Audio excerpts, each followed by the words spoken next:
Hey, welcome back everyone. It's a fun to find you this week. I'm on with my co-host Bobby. Hello, Corine. How are you? I'm doing good, Kira. What about you? Yeah, I'm happy that you get to do this template topic. After we went through another discussion about grief and loss. I don't know also love being excited about grief. I'm sort of excited to talk about it. So, I just heads up, we have an author. Yay! On recommendation is Marie just published her book. Can you tell us more about the book before I start? Yes, so I just published a book and it's gonna be available in a week. It's a book about it's a story about love, grief, and restoration. It's pretty much my story of losing my son and how God went through the step or the process with me and who I became and who he became in my life. So that's it. Oh wow, Quality Martins, really, I hope we play with the right thing I want to do. The lens is crazy and Yeah. especially the topic like writing on grief and loss and love. No, not a lot. Yeah, That's it a was lot. a lot. It was a lot, actually. But I know you wrote a book too, so you know what I'm talking about. Yeah. Different topic to the webcast for comfortable areas. Yeah, I know like writing a book is they can be really demanding and stretches you to open up some safe that probably do not have open up on before the symbols. Yeah. Congrats on that. Thank you. So our next trick and then you just sharing my plus your personal journey with grief and loss and how you eventually decided to write a book. Well, my personal journey with grief, I think it really started, grief or loss started when I lost I call him my cousin, but he wasn't directly my cousin. And that was the Yeah. first time that I lost someone that was so close to me. And it really hurts me. I mean, I had lost people before, but I was a child and I didn't understand really what losing someone meant. Then I think after him, that's when I lost my son, Caleb. And that hit me really hard because that was my direct blood. That is my child. And, people say that there is a word for every person that loses someone, but for a parent losing a child, there is no word for that. So it's just to tell you how difficult something like that can be. For me, writing the book wasn't something that I thought about. Well, God really. really, no, I never thought about writing a book like this. I mean, I thought about writing books before, but it wasn't, I never imagined in my wildest dreams or nightmares that I will write a book about losing a child. So Yeah. it's really God who put it in my heart to write the book. Like he told me, I want you to write the book. I didn't even understand why I should write the book. I was scared about, like what people would think, like maybe I'm using my my soul to Yeah. make money out of it because let's be honest, you sell a book, you're selling something, Yeah. you get money. So I was like, I'm scared that people would think that I want to use this for my advantage. Yeah. But at the end of the day, God uses every single thing for his glory. And it is about his glory. Oh So wow. yes, wherever he wants to take me to, even if it's true grief and glorify his name in grief, I will do it. So that's why I wrote the book. Oh wait, before we're doing so fast, my question is you say God told you to write a book. What like how did it happen? What was the context? What was at what time? Like how? How? Because this is like me. I'm curious. Yes. So to be honest, it's not very clear anymore on how Yeah. it happened. But I think it happened a year after Caleb passed away. Caleb is my son. Before Caleb passed away, I wanted to write a book, Kira, and I don't know if you remember, I once reached out to you. One of my cousin and I, we were both in a situation where we're believers and we're married to unbelievers. And we wanted to write a book to encourage women like us on how Yeah. to journey being married to an unbeliever and still stay grounded. Yeah. So when I reach out to you because you're my coach and you were trying to give me a couple of ideas, my mind was like, okay, we gotta write the book. He had passed away like maybe 6 months after we had the conversation or something like that. So for God to ask me to write a book, I think he just um um he took into what the desire that was already there. And I know that my desires are from him, like he puts the desire in me. So it was pretty, I just forgot, I'm putting it in quotes. So like, you've been wanting to write a book. I want you to write this book, about this is the book you gotta write first. Mm, So I don't know if that answers your question, but that's kind of what I can remember about yeah.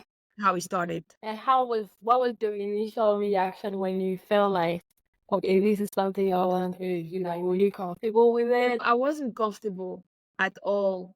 I didn't even understand why I should write a book. I didn't understand the purpose of writing the book. For me, it was like, Mm, am I just gonna vent or am I yeah. just gonna cry?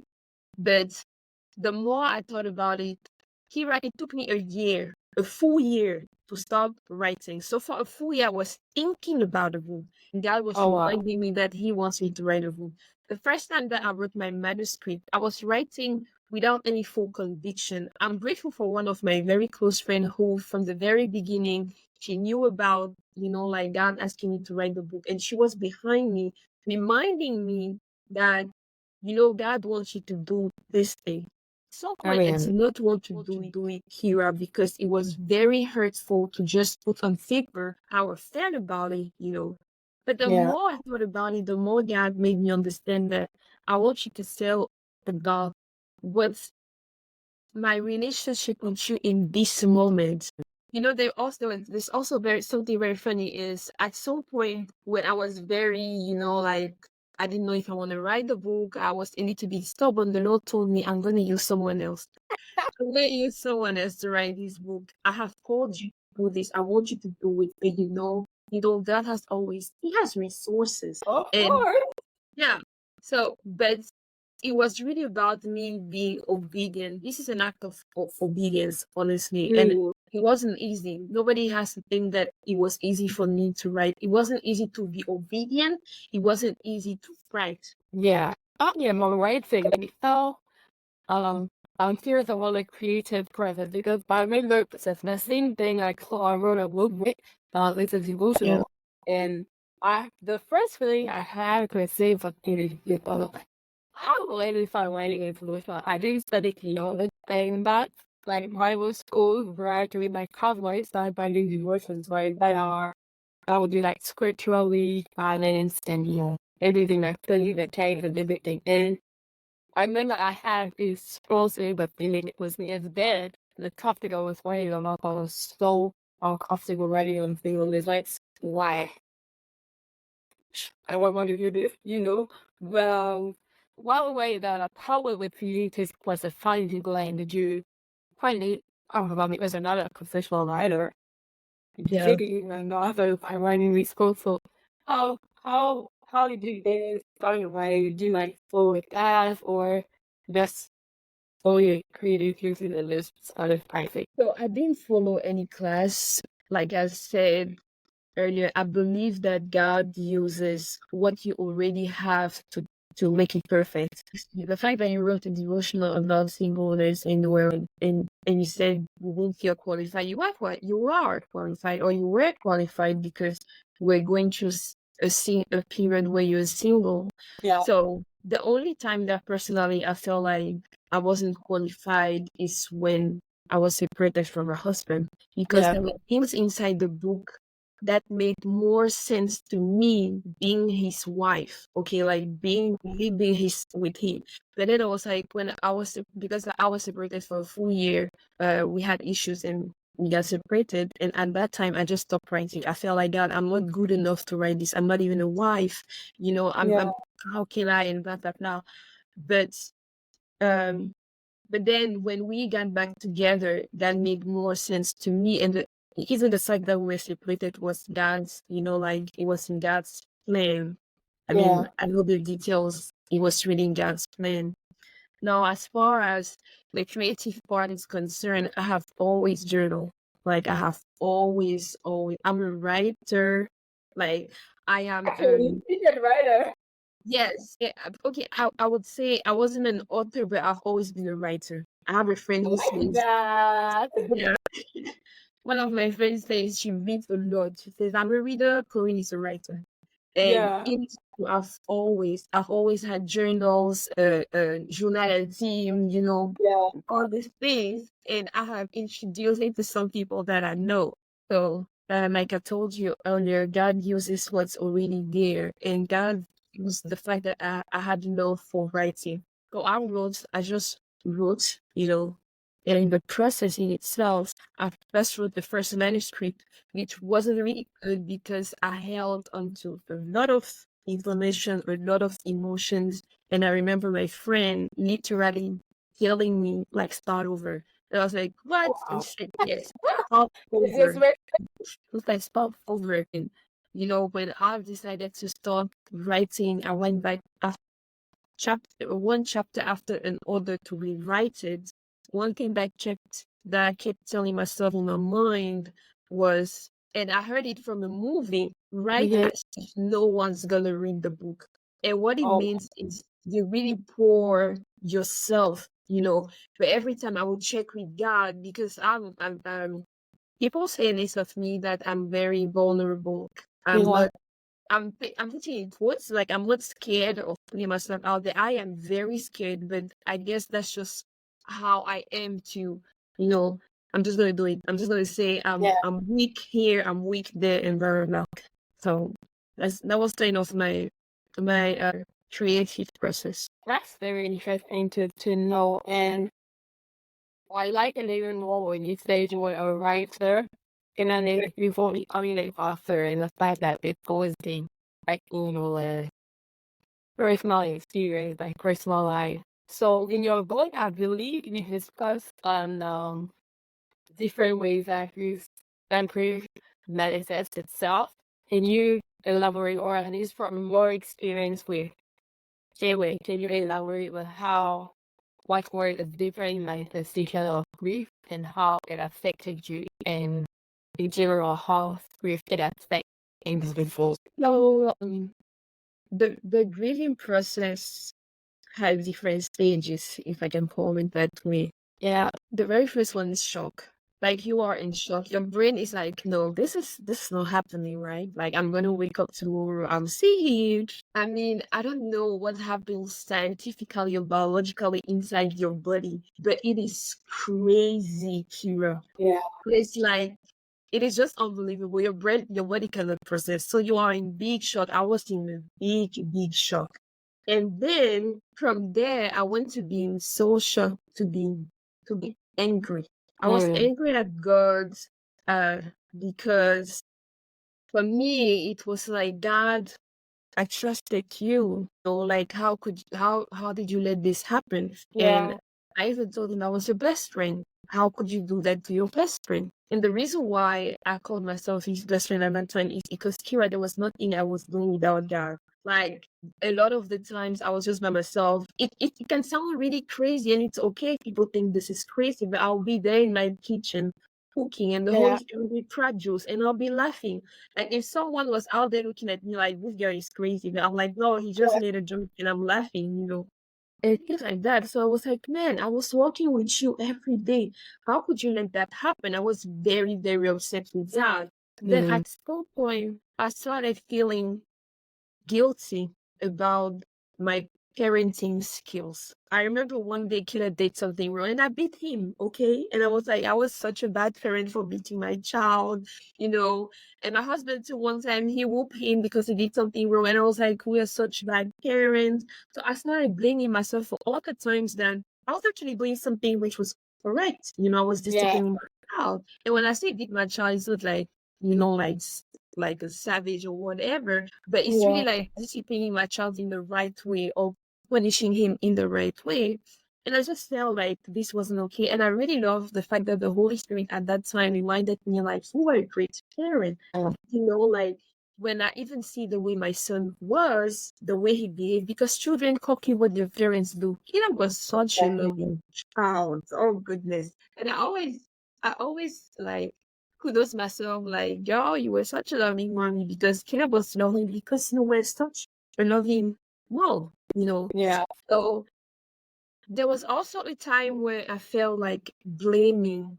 And that time didn't last for long. Okay, it was a Yeah. very short time. I blamed my husband a little bit for suggesting that we take Caleb to the urgent care. And the Yeah. reason why that moment didn't last for long is because my husband was already blaming himself so bad for taking the decision to bring him to the urgent care. But I couldn't make it worse for him. Yeah. Yeah. Like to stay in that state, most importantly because he doesn't have the concept of heaven, and I know it, and I'm like, why would you want to impose another type of guilt when you know where Caleb is? Because I knew where Caleb was. Caleb is in heaven. Caleb is in Jesus, and that gives me peace. Yeah. And actually saying this brings me to the next page of my grief, like knowing, like I know where my son is. And then I started being so peaceful and happy. Like when I say Yeah. happy, it sounds like it is just crazy, but it is true. I was happy. I was like, man, my son is in heaven. Like my Yeah. son is with Jesus, and one day I'll get to see him.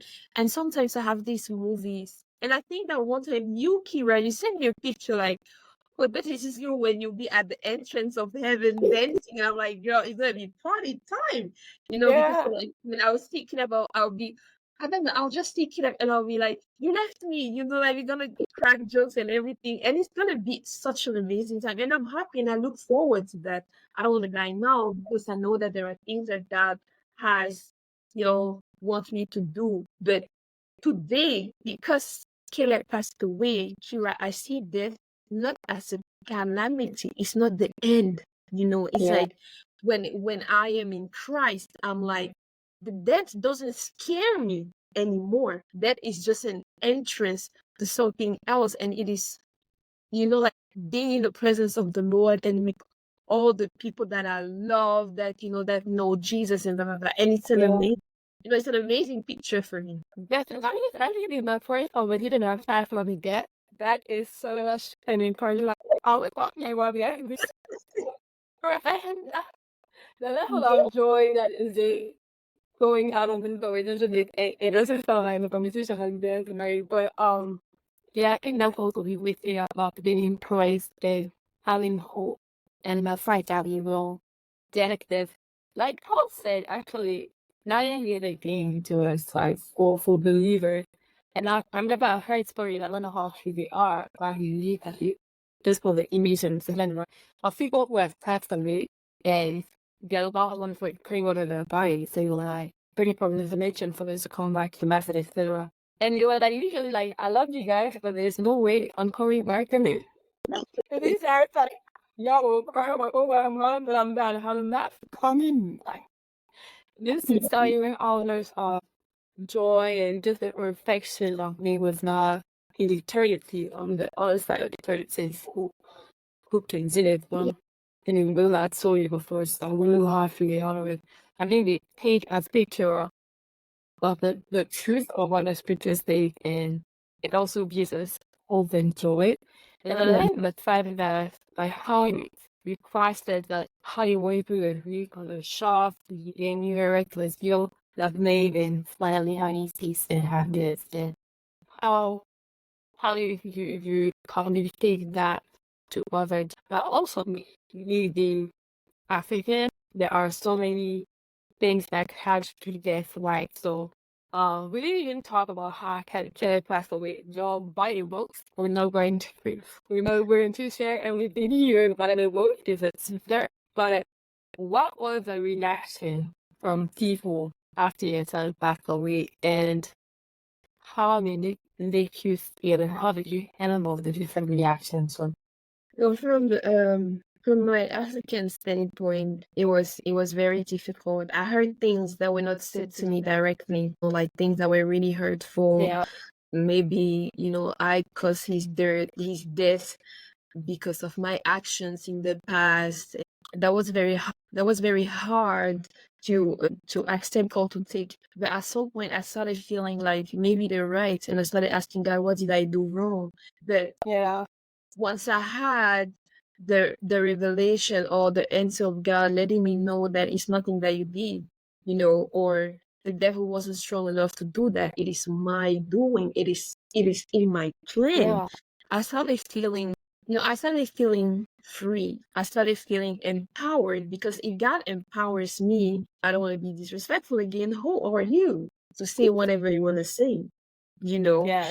And I had to that and Kira, the way we see God sometimes is very much influenced by our culture or our relationship to Awesome. sometimes our parents, like for example, I know that when I was younger, God was, like that he was like that father that I had to fear, and Yeah. when I had people telling me like I cannot ask God why, I cannot ask God questions. And in my mind, I was like, no, I will. This is my dad. Like I know him like the loving Okay. God, and I can ask him questions. Of course, he doesn't owe me an answer because he's God. Imagine, Kira, if he had to answer all of us. No, man, he's not going to be God anymore, But to Exactly. stand in his love really did empower me. It really did encourage me to stand against like people's remarks as far as kids is concerned. Yeah. Wow. I like how you put it in the left. You stand in God's law, and it literally changes everything, the dynamic of how you, and the dynamic of how you get actually that faith of love again. Because I know for some people, navigating through grief can be the hardest thing ever. I know people who loss and death change you forever. Like there is no, there is a before and there is an after. There is a before and there is after. Any of that one is lost, right? I Yeah. never wait. When I was my grandmother, I mean, I thought I was fine. And so I realized I'm not fine because months after I found myself with probably very friends or visually casting. And they did this question for long as I'm called my grandmother this year. So wait, I felt like dying by that moment. I was like, yeah, it's past it for this eating and cover letting this you. Yeah. And I realized if I hadn't brought the baby, I hadn't gone through all the movie, it was still, I was still perfect. And it got so down. Like, there's something, like, the major milestone, and I feel like, how I wish I could just, hey, was run on. Listen, I made it, listen, it's Yeah. not quite hard, but never, you just have to leave it, and be actually it. So, love me or not as wise. The people who are could be fan. One morning is after they've been going for months or years and then left any other fact and my age is be peaceful or be happy or even tennis, the pay like what will be your advice, these are advice to those people. Before I get to my advice, I want to say that what you just said is so true. Mm, Like, it's been 5 years now that I don't have Caleb, and there are times that I really think about him, like events will happen. I know some kids around me, some boys, yeah, that when I see them, they remind me about Caleb. And recently, I was looking at a boy, and he had the age Caleb would have had if he was still alive, and I was like, man. So this is how Caleb would have been. He'll be skinny, he'll be that because I was a very skinny child. So and my yeah, folks and my husband was very skinny. And I'm just like imagining, and sometimes I think about those things. Actually, it brings me back to when we recently lost him, Kira. Man, it doesn't like you have no notice of it's gonna happen. You're there at the grocery store and you hear a child crying and you just burst out crying. Like it happened to me yeah. so many times. I mean, at some point I was not even ashamed anymore to cry and just wipe my tears and continue doing what I was doing. You know, There's for my piece of advice, Kira, I can only give you what I have. And Mm, my biggest piece of advice is the Lord. If you cannot grieve peacefully, you cannot grieve with hope if you mm, don't have what Jesus gives you. like hoping everything that he said he's gonna come back, the kingdom and all those teachings. Yeah. Those are the things that made me, like go through grief differently. If I did not have God in my life, I wouldn't grieve the same way. And I'm saying this because I have witnessed it with my husband, Kira. Yeah. When my husband was crying, he cried without any. One day I asked him a question and said, I will never ever see him again. And I realized, wow, this is such a dark place. Like Yeah. for me, I know that on this earth, I will not see him, but I will get to see him. I don't know when, but when my time comes, I will get to see him. Not having him right now, when it's like when I go somewhere on vacation, then I leave the place. They say, Kira, I come to visit you where you are, and there is no social media where we can actually connect. I'm just like, I don't know when I'm gonna see you, but I'll see you. I will see you sometime. We can send emails or whatever, but I don't know when I'm gonna see you physically. And with this, the difference is I don't know at all when I'm gonna see you, but I know I'm gonna see you. I can always talk to you by phone, by email, or whatever, but I know I'll see you. Does that make sense? Yeah. Yeah. If I- So that's my biggest piece of advice is to grieve with the Lord. Grief cannot be peaceful or grief cannot be hopeful without him. Yeah. That's for me. Yeah. And I think that like in fact of my wife saying because when you were talking at this, I was like fearing going to lose it over it. I don't know. I feel like that might be some feedback of people listening and be like, oh, I'm feeling grief. Well, let us say that you're not gonna agree with the Lord. It doesn't mean it's not gonna hurt. Yeah. It doesn't need that pain. It doesn't need the suffering. It's not that you're broken. People who did God and you live like sky and you basically both. Because usually feel every on a process tape. Yes. You will cry like you say, you breathe out into it and the was just all like it's not in the heart. Like a heart that is deeper into the state. Come to me, you are taking it and I will give you the best. Your mind work is easy and it's light. Not that there is one you, but the one you carry and that has said it as the one breathes without the Lord. So Exactly. if you are listening to it and you feel like this is not true, they are delusional, I just like to put this picture, there's a correct reference in the show notes so that you can read it for yourself and you read what you even actually say about community is your burden. So that's it for today. I am so happy that we had this discussion. Congratulations to Mrs. Arthur. Can you tell us all the book where we can find the book where we can find all of our project age with around the discussion of the book, find it or anyway. Well, you can find me for now, you can find me on Instagram where I share most of the information as far as I'm concerned. My name is Corine E. Phillips, but the username is Corine Phillips Rice. That's where you can. It's like, Yeah. and where can we buy the book or are we just getting on list of it with having all the information? So the book will be available in the week on my Instagram. I'll put the link where you can buy the book. It's an ebook and a hardcover, a soft copy, sorry. So I'll put it Print deck and digital. That's all we need. yeah, thank you. And everyone who's listening to us today, don't forget to leave us more review if you're listening from any platform. Leave a comment. You can copy it back to us online on the Burning Moment.co or for any views on Ikea. I mean, we are teamers. We didn't talk. So we can discuss. For whatever bit when you thank you for sharing your heart as well. And you for this. How much each info. Thank you, Kira.